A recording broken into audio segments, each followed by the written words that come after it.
Yeah. How y'all doing today? Welcome back to Gates Open Media. Man, I think we got an interesting topic today. Obviously the game's gonna kick off, and we ain't gonna be on this thing long. We're gonna check them out. Uh, and then we're gonna get to got the Lakers playing tonight. We gotta check that one out. We're gonna check that out in the fourth quarter. So once the fourth quarter start, y'all come back over here to Gates Open Media. Bang bang boogie. You know what I'm saying?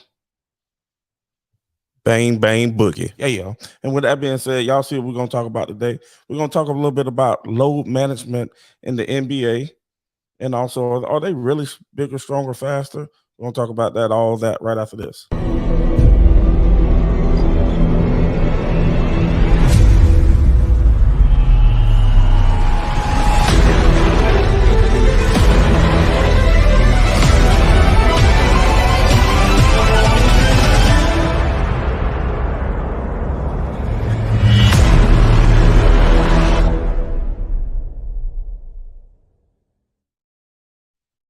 Yeah, definitely. Thank y'all for appreciate y'all coming to check your boy out. You know what I'm saying? How y'all doing today? Hope all is well. Hope everybody's doing great. But I had a quick topic, man. I've been watching these NBA playoffs and pretty much come to the conclusion that for me, load management is a problem. And one of the top, I ain't gonna say top, but one of the NBA players also agreed. He had a statement earlier. He said a couple months ago, I believe, and then also, are athletes really bigger, stronger, or and faster than they were back in the '80s and '90s and different things like that? Basically, talking about Jordan era and LeBron's era. We're gonna get into that a little bit. Got to be more careful, boy. I tell you. Got to be more careful, boy. I tell you. So the thing is, the narrative, and I even went with the narrative to be honest. I went with the narrative that today's players are bigger, stronger, and faster. But now I no longer believe that. And we're gonna get into that why. But load management. The thing about load management, if you think about it, our bodies are I'll say athletes, but their bodies are well-oiled machines, so to speak. Most of these players, they know what they're putting in their diet, they know what they're eating, and then when they eat, how much to eat, or they have a shelf or something like that. Like they say, oh, LeBron James put $1 million into his body. Well, think about that. How many athletes don't? You know what I'm saying? I'm not trying to make trying to make light of what LeBron does or doesn't do, but think about it. How many players have chefs on staff? Some of them have chefs that follow them. How many of these players have a trainer, their own personal trainer? You'll hear all the time, well, such and such did not work out with the team. He decided to go work out with his own trainer, or maybe even a female. You know what I mean? So who says that these athletes aren't putting a good amount of money into their body? No, they may not all be doing it like LeBron or this, that, and the other, but at the same time, these people are putting a lot of money into their body, and that's their money maker. It just is what it is. That's their money maker. So I never heard it broken down like this. So what I'm gonna do is I'm gonna play a little clip from Paul George on JJ Redick's podcast. Let me get that keyed up here. And I just want you to hear how he explains it. And I agree 100%. But obviously I'm no doctor, nothing like that, you know what I mean? But I think he's on to something. Because we are seeing a lot of injuries. We are seeing a ton of injuries in the NBA. I mean big name players that are getting injured. They're just getting injured left and right, especially in big moments. If we go back to 2015, I think this is when it. I ain't gonna say when it started, and I'm pretty sure it started before this. But think about it, the Warriors and the Cavs playing in the finals, and then Kyrie Irving and Kevin Love gets hurt. Um, I'm gonna put the link. If you're on YouTube anyway, the link will be in the chat or in the comments anyway. But Kyrie Irving and Kevin Love both get hurt. Now, did that cost them the game? Did that cost them the series? Possibly, to be honest. Just being honest, Kyrie getting hurt, then LeBron was shooting the ball left and right. He had to. I mean, he did what he had to do. Obviously, they did not win the series, but I think the outcome may have definitely been different if Kyrie would play. We seen that in 2016, where those boys actually came back. They came back from 3-1. The Cavs was able to come back from 3-1 and overtake the Warriors in the finals. Something we had never seen before in an NBA competition. So um, when we talk about load management, you go from your traditional weights, you go from your traditional barbell, your dumbbell. You might even do some cables, but now there's bands. These bands are stretching your joints and your ligaments and all these different things at different angles, pushing them to the cuff. Now, where I believe that is better on a day-to-day normal person. They don't play in the NBA. They're just there's a home, I ain't gonna say a homebody, but the bands may not be bad for an NBA player, but you're doing that on top of load management, and I think that's where the problem is coming. And we're gonna let Paul George, like I said, we're gonna let Paul George explain it a little bit and what he thinks, and then also the lack of practicing in the NBA now. It's a well-known thing that NBA players don't barely practice anymore. Um, now you want to talk about the 80s, you go back to the 80s, 90s, and different things like that. These guys talked about two-a-days and all this stuff here. It's a big difference in the way everything has actually, I'm gonna just say it, softened up. Huh? Shots fired! Shots fired! Everything. Shots fired! Shots fired! Shots fired! Shots fired! Everything, bang, boogie. Yeah. Everything has softened up over the years. Yeah, to be more careful, boy, I tell you. Everything has softened up over the years. If you're not first place, you're still getting trophies. If you're not this, it's sickening. But I think even more importantly, it's sickening to the individuals because when you grow up, I remember coming up and you're good at this level. All right, I'm good enough to make it at this level. I'm good enough to make it at that level. I believe I was definitely with scholarship offers good enough to make it at the college level. The NBA level, I'm not sure about all that, but could I have gotten better? Of course, I could have got better. With some college coaching and all that, yes, I could have got better. But I'm just saying that you have that mindset that you can make it. Now, all of a sudden, and you're getting trophies. People tell you you're good, then bam, you're not good anymore. That messes with your psyche. So anyway, I'm gonna let Paul George describe this to y'all. 1 second. Here we go. First came in the league, and you came in the league a lot longer than I did. Not trying to age you at all, JJ. All right. But the older we get, just first of all, Paul, the older you and I get, the closer you are in age to me. You realize that, right? That's true. That is true. But when I came in the league, and I went to a blue collar team that worked extremely hard. That was like the norm, like practicing hard. The 2-a-days on training camp, like that was just like that was the norm to me, and I enjoyed it and I loved it because it helped prepare me mentally. It helped prepare me physically. Like it prepared my body for what was to come in a long season. And I think now they're like teams don't really practice. We're not getting up and down. So not only are teams not, what I'm saying, they're load managing, but not only that, they're not practicing. So think about it. If you get out there, you ain't ran. When the last time you ran full speed? I don't know. I couldn't tell you. But if I just went out there and ran, all of a sudden, you're going to cramp up. You're going to pull something. You're going to do all kind of stuff. So if you got there back, maybe going through mini camp or training camp or something. Maybe going through training camp or something. These guys are ramped up and ready to go. But during the season, they're not having real practices. I mean, obviously, just go look up the Kobe stories. They say Kobe be drenched and it ain't even practiced yet. But and obviously that's an individual. But the teams now, I think somebody else just said it about the Lakers. They're not practicing. These people aren't practicing at this time.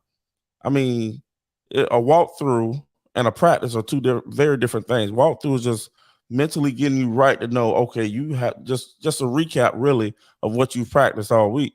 But when you're not practicing and you're load managing, you got to think about it. Your body's not ready. Your body is not ready. So we're gonna get back over here. What am I doing? You know, there's just, it's a lost art when it comes to that hard practicing. And I think that's why there's so many injuries that's going on, because guys that have a high load day and then a completely off day and then a high load day.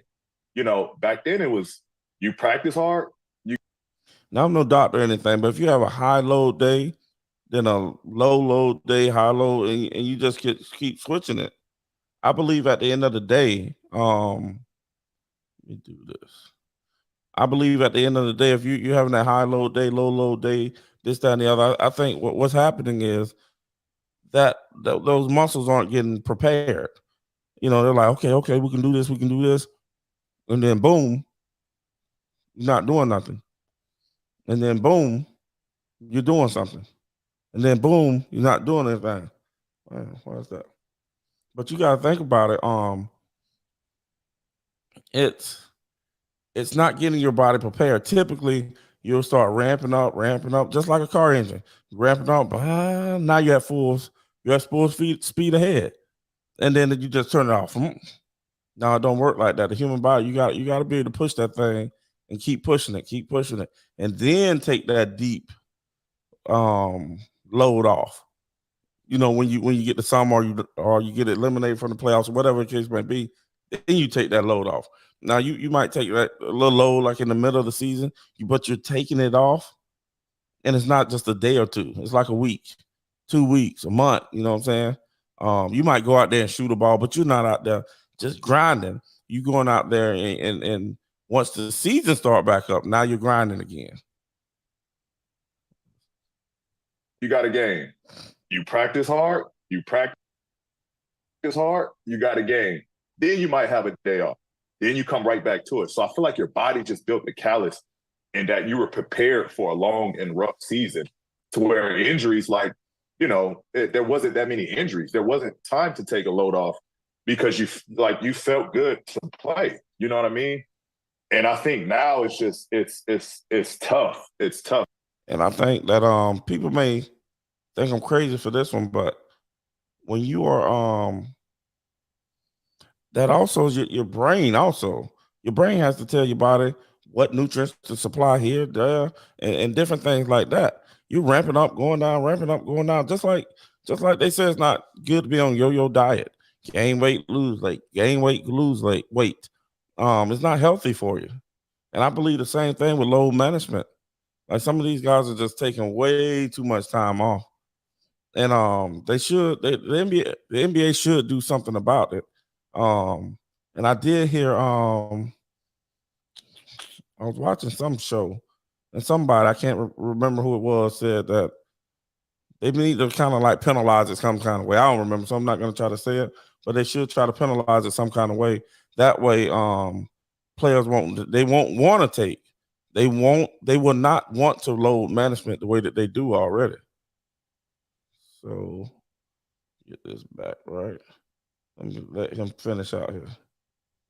Because it's almost the reverse. They think by giving us time off, it's help managing our bodies. But in honesty, I think it's just making us weaker as players without putting that load and strain to our bodies. One other thing I want to note on that, because I think it's a great point in terms of the practice load then leading to the game. And you've played now 2 seasons. This is your 2nd season since I retired. So you've experienced this new schedule. And by new schedule, I mean, maybe it was 18, maybe it was 19, but somewhere around that time period, there was an emphasis with the scheduling around eliminating as many 4 and 5 nights, which I don't even know if they exist anymore, eliminating 5 and 7 nights, eliminating 3 and 4 nights. And on paper, I think it sounds great. I really do. I like that idea. The problem is, prior to them changing that, you would play 5 and 7, and maybe you finish on a Monday. you probably wouldn't play again till Friday. There was time to recover from nagging injuries. I can remember with Doc, Doc was great about giving us days off when we needed them. And we would have a Monday game in LA and not play again till Saturday, let's say. And he'd say, I'll see you guys Thursday. And we would go in knowing Thursday and Friday are going to be hard practices. But now I get a little break here to recover. And you go in the gym, maybe you do your maintenance work, maybe you do your training table work, maybe you get your shots. But there was time. And now with the current schedule, it feels like it's game, day off, game, day off. There's no long breaks during the season where you have multiple days. I can't remember if it was T. Lou, but I know it was one of the coaches over this weekend. They said to me, they're like, we haven't had a 2-day break between games in over 7 weeks. Damn. So I think right there, the NBA probably created a problem when they was trying to solve a problem. And that's pretty big. I think the NBA created a problem while trying to solve a problem. And I think that's the issue right there. And I think JJ Redick just really added on to what Paul George was saying. Like, look, yeah, during the year, you play a game Monday and might not play the Saturday, but guess what? In between, you're getting days off, and then your coach will be like, hey, come on back Thursday. And then you're going to have a hard practice again. But what are you doing? You're getting that hard practice ready for the game that's going to come up. So I think the load management is a bunch of baloney. The NBA needs to go back to where it was. But I think I'm understanding next year, if I have it correct, that they're going to put some kind of mid-season tournament in. I don't know. Sounds like a bunch of baloney, but that's what they're trying to do, something to that level. But load management, I believe, is killing the NBA right now. I really do believe it's killing the NBA. We've had stars, like I said, go back to 15, Kyrie Irving, Kevin Love out, 18. And that was in 15, 16, 17. So then you had KD get hurt. Clay got hurt twice. You got oh my God. Then you had the bubble year. The bubble year, they had a 3-4 month break anyway. And guess what? No, I don't think too many people got hurt. If it was, I don't remember. Then 21. Kawhi gets hurt again. Then you got Kyrie and James Harden gets hurt. And then, and the reason I'm even bringing this stuff up is, do we really have the best teams winning these championships? Because the first 2 games where KD and the whole crew was together, they blew out the Bucks, both games. One of them like by 50 points. It was ridiculous. And it's ridiculous the boys didn't get a championship either. But anyway, and then this year, you got injuries all over the place. Kawhi sitting out again. They about to lose. Your boy, Fox, the Aaron Fox is hurt. He about to be out. So what I'm saying is, I mean, yes, freak accidents happen. You get hurt. But, man, I think over the past, since 2015, at least, because I'm trying to think, those Miami Heat years, wasn't no major.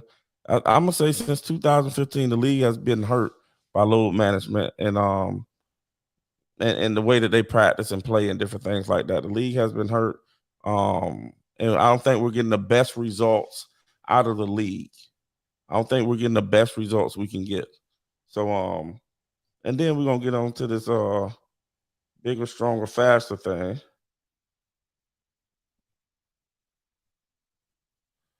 We got, give me 1 second. Let me hit the wrong thing. Let me pull that up. Link is in the chat. You want to jump on in on Facebook? I mean YouTube. Bam. Okay, let's see. Sorry about that, but should be good. There we go. There we go. There we go. Shouldn't have did that. Take me a little bit to pull this mess up, huh?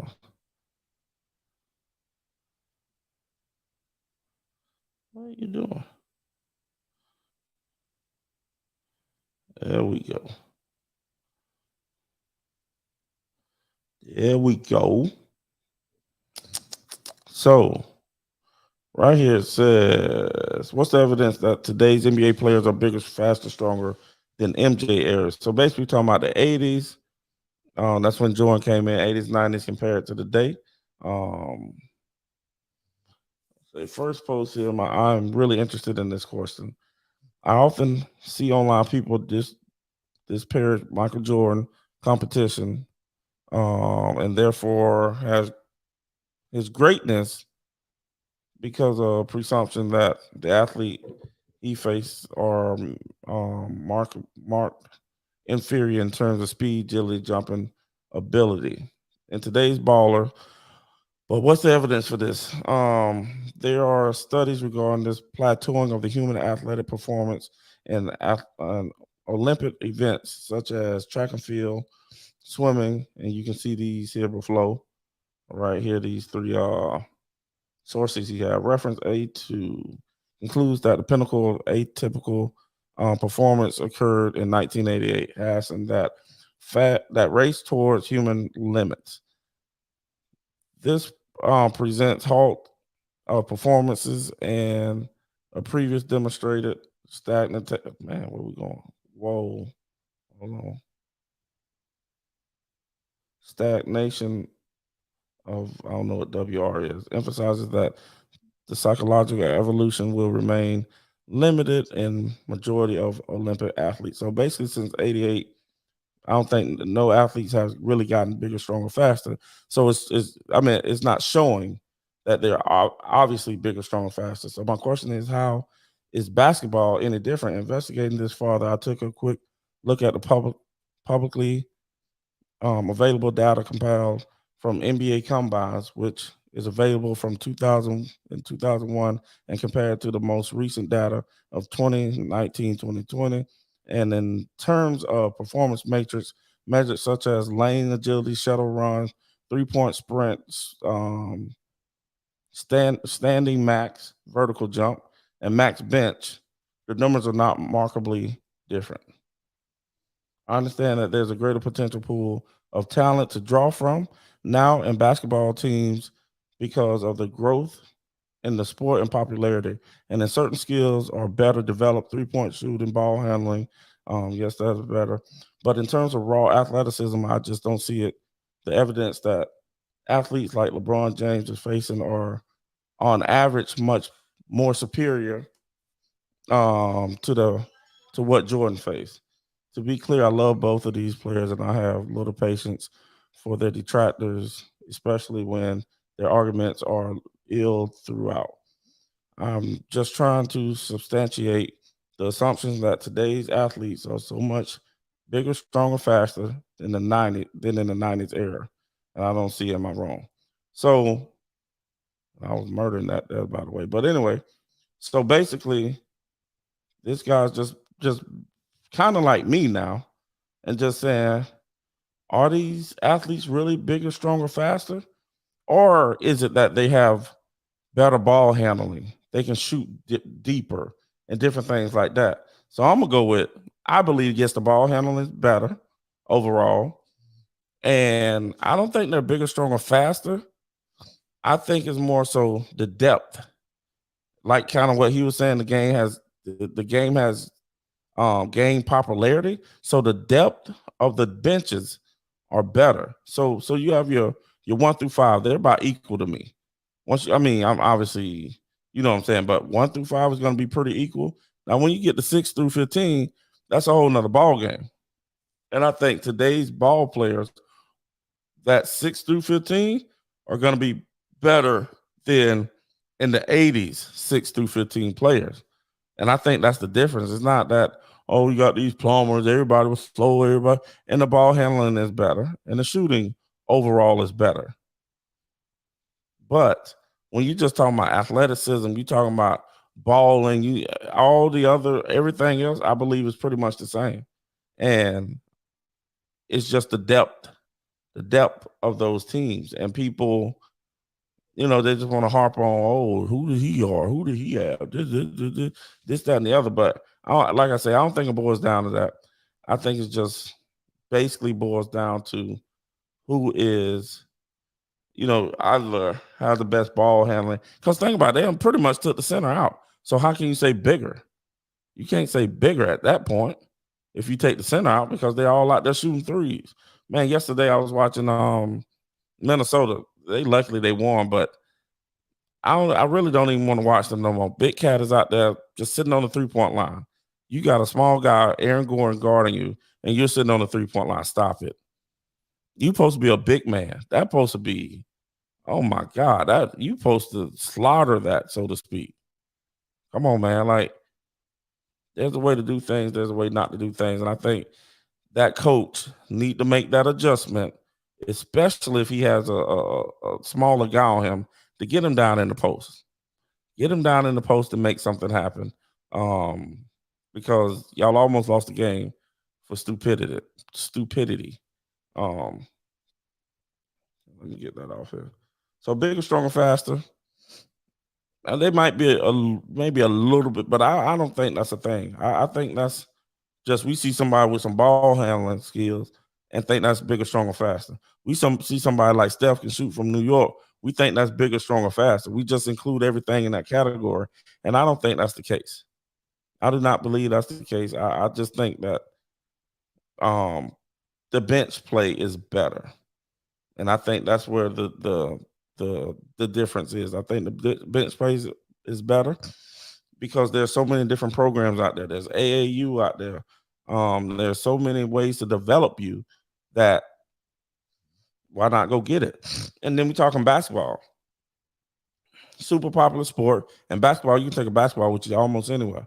You can dribble a basketball. You can make yourself better without help necessarily. I mean, eventually, obviously, you're gonna have to get some help, get some coach, get something. But for the most part, you can get out there and handle that ball. You can get out there and shoot that ball all day, and you can get better. So, and I think that's more so what's going on today compared to back then. So, folks, with that being said, y'all already know we out of here, but we will be back tonight.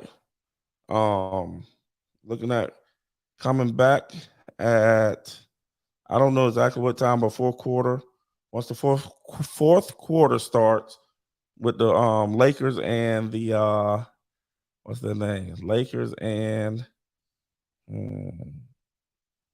Memphis. Lakers and Memphis game. We're gonna come back here, analyze the fourth quarter on, and see who wins. Dylan Brooks got to show me something today. He got a whole run under 40. Because that thing still continues, if you ask me. So with that being said, we're gonna get up out of this thing. I need y'all to you know what I'm saying? I need y'all to support your boy. Go over there to Gates Open Media. Make sure that you subscribe, you like, you share, and all that good stuff. And with that being said, we out.